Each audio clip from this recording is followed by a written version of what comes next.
सावरकरांच्या मुद्द्यावरून भाजपला डिवचण्याचा प्रयत्न काँग्रेसनं केला आहे। सावरकरांच्या लिखाणावर बंदी आणा अशी मागणी काँग्रेसचे प्रदेशाध्यक्ष हर्षवर्धन सपकाळेंनी केली।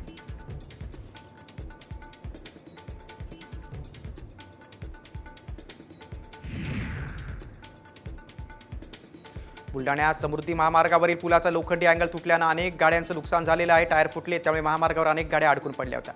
त्यांना वेळेत मदत मिळाली नाही। या ठिकाणी मोठा अपघात होण्याची भीती आहे। त्याकडे प्रशासनाकडून दुर्लक्ष केल्याचा आरोप होतोय।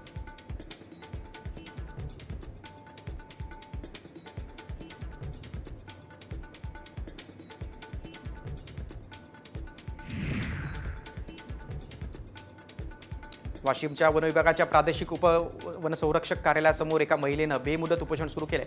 विळे गावातील शेतात रानडुकरांच्या हल्ल्यात त्या जखमी होऊन त्यांना अपंगत्व आलं। दरम्यान गेल्या 2 वर्षांपासून वन विभागाचे उंबरठे झिजून देखील मदत न मिळाल्यानं कुटुंबानं आता आंदोलन सुरू केलं।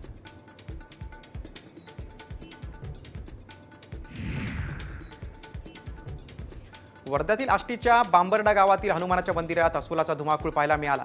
तर गावात अस्वल शिरल्याची बातमी मिळताच वन विभागाने तत्काळ घटनास्थळी धाव घेतली आणि अस्वलाला जेरबंद केलं।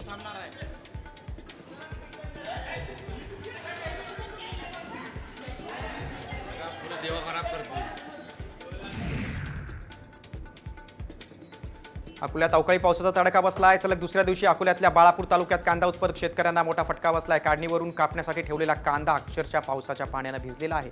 जवळपास हजारो क्विंटल कांद्याचं नुकसान झालंय।